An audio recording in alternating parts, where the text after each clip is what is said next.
ಸಾಧನಾ ಸಮಾವೇಶಕ್ಕೆ ತೆರಳಿದ್ದ DCM DK Shivakumar ಅವರ ಬೆಂಗಾವಲು ವಾಹನ ಅಪಘಾತಕ್ಕೀಡಾಗಿದೆ.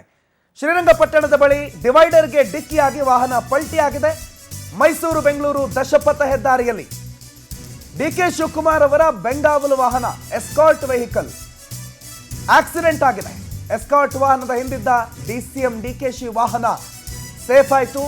ಬೆಂಗಾವಲು ವಾಹನ ಪಲ್ಟಿಯಾಗಿದ್ದಕ್ಕೆ ಡಿಸಿಎಂ ವಾಹನ ಚಾಲಕ ಅಲರ್ಟ್ ಆಗಿ ಆ ಕ್ಷಣದ ಪರಿಸ್ಥಿತಿಯನ್ನು ನಿಭಾಯಿಸಿದ್ರು. ಹಾಗಾಗಿ ಡಿಸಿಎಂ ಡಿಕೆ ಶಿವಕುಮಾರ್ ಸೇಫ್ ಆದ್ರು.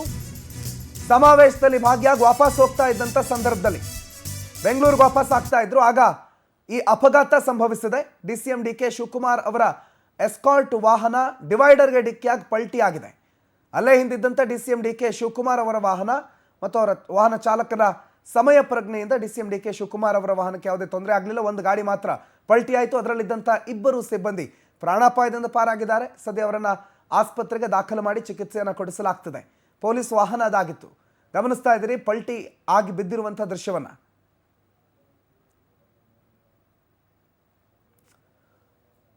ಮೈಸೂರು ಬೆಂಗಳೂರು ದಶಪಥ ಹೆದ್ದಾರಿಯಲ್ಲಾಗಿರುವಂಥ ಆಕ್ಸಿಡೆಂಟ್ ಇದು. ಮೈಸೂರಿನ ಸಮಾವೇಶದಲ್ಲಿ ಡಿಸಿಎಂ ಡಿಕೆ ಶಿವಕುಮಾರ್ ಮೊದಲು ಭಾಷಣ ಮಾಡಿದ್ರು. ಭಾಷಣ ಮುಗಿತಾ ಇದ್ದಂತೆ ಡಿಸಿಎಂ ಅವರು ಅಲ್ಲಿಂದ ಹೊರಟರು. ಆ ಕಾರ್ಯಕ್ರಮದಿಂದ ಅವರ ವಾಹನಕ್ಕೆ ಬೆಂಗಾವಲಾಗಿದ್ದಂಥ ಎಸ್ಕಾರ್ಟ್ ವಾಹನ ಡಿವೈಡರ್ ಡಿಕ್ಕಿ ಹೊಡಿತು. ಅಲ್ಲೇ ಪಲ್ಟಿ ಆಯಿತು. ಇಬ್ಬರು ಎಸ್ಕಾರ್ಟ್ ವಾಹನದಲ್ಲಿದ್ದಂಥ ಸಿಬ್ಬಂದಿ ಗಾಯ ಆಗಿದೆ. ಅವರನ್ನು ಮೈಸೂರು ಆಸ್ಪತ್ರೆಗೆ ದಾಖಲು ಮಾಡಿದ್ದಾರೆ. ಶ್ರೀರಂಗಪಟ್ಟಣದಲ್ಲೇ ಆಗಿರೋದ್ರಿಂದ ಡಿಸಿಎಂ ಡಿಕೆ ಶಿವಕುಮಾರ್ ಅವ್ರ ಕಾರ್ ಕೂಡ ಹಿಂದೆನೇ ಇತ್ತಂತೆ. ಆದರೆ ಆ ಕ್ಷಣಕ್ಕೆ ಆ ಪರಿಸ್ಥಿತಿಯನ್ನು ಅವ್ರ ಡ್ರೈವರ್ ನಿಭಾಯಿಸಿದ್ರು. ಹಾಗಾಗಿ ಯಾವುದೇ ಅವಘಡ ಸಂಭವಿಸಿಲ್ಲ. ಬಾಲಕೃಷ್ಣ ಈ ಬಗ್ಗೆ ಮಾಹಿತಿ ಕೊಡ್ತಾರೆ. ಫೋನ್ ಸಂಪರ್ಕದಲ್ಲಿ ಜಾಯ್ನ್ ಆಗಿದ್ದಾರೆ. ಬಾಲಕೃಷ್ಣ, ಹೆಂಗಾಯ್ತು ಅಪಘಾತ? ಅಪಘಾತದಲ್ಲಿ ಯಾರಾದರೂ ಬಹಳ ತೀವ್ರವಾಗಿ ಗಾಯಗೊಂಡವರಿದ್ದಾರಾ? ಏನೇನು ಡೀಟೇಲ್ಸ್ ಇದೆ ಬಾಲಕೃಷ್ಣ? ಪ್ರಣೋತ್, ಏನಂದ್ರೆ ಇವತ್ತು ಮೈಸೂರಲ್ಲಿ ಸಾಧನಾ ಸಮಾವೇಶ ಇತ್ತು. ಅದಕ್ಕೋಸ್ಕರ ಡಿಸಿಎಂ ಡಿಕೆ ಶಿವಕುಮಾರ್ ಅವರು ಕೂಡ ಆ ಒಂದು ಸಮಾವೇಶದಲ್ಲಿ ಪಾಲ್ಗೊಂಡಿದ್ರು. ಅಲ್ಲಿ ಸಮಾವೇಶ ಮುಗಿಸಿ ವಾಪಸ್ ಬರ್ತಾ ಇರ್ಬೇಕಾದ್ರೆ ಶ್ರೀರಂಗಪಟ್ಟಣ ತಾಲೂಕಿನ ಟಿಎಂ ಹೊಸೂರು ಮತ್ತೆ ಗೌಡಹಳ್ಳಿ ಮಧ್ಯದಲ್ಲಿ ಈ ಒಂದು ಘಟನೆ ಸಂಭವಿಸಿರುವುದು. ಏನಂದ್ರೆ ಮೈಸೂರಿಂದ ಬರ್ತಾ ಇರ್ಬೇಕಾದ್ರೆ ಒಂದು ಎಸ್ಕಾರ್ಟ್ ವಾಹನ ಏನು ಡಿವೈಡರ್ಗೆ ಡಿಕ್ಕಿಯಾಗಿ ಕೆಳಗಡೆ ಪಲ್ಟಿ ಹೊಡೆದಿ ಬಿದ್ದಿರುವಂತದ್ದು. ಅದ್ರ ಹಿಂದೆನೆ ಡಿಸಿಎಂ ಡಿಕೆ ಶಿವಕುಮಾರ್ ಅವರು ಕೂಡ ಬರ್ತಾ ಇದ್ದಂಥದ್ದು.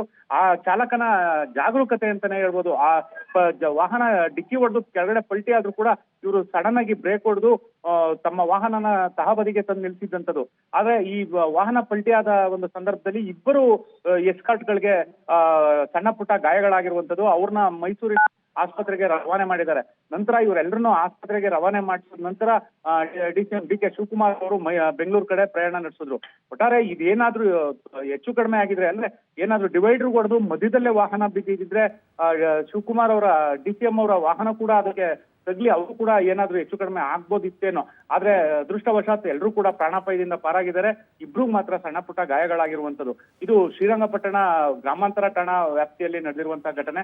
ಒಟ್ಟಾರೆ ಯಾವುದೇ ಒಂದು ಪ್ರಾಣಾಪಾಯ ಆಗದೆ ಇಬ್ರು ಮಾತ್ರ ಸಣ್ಣ ಪುಟ್ಟ ಗಾಯಗಳಾಗಿದ್ದು ಡಿಕೆ ಶಿವಕುಮಾರ್ ಅವರು ಬೆಂಗಳೂರು ಕಡೆ ಪ್ರಯಾಣ ಬೆಳೆಸಿದ್ರು. Pranav, right, okay, thank you Balakrishna ಮಾಹಿತಿಗೆ.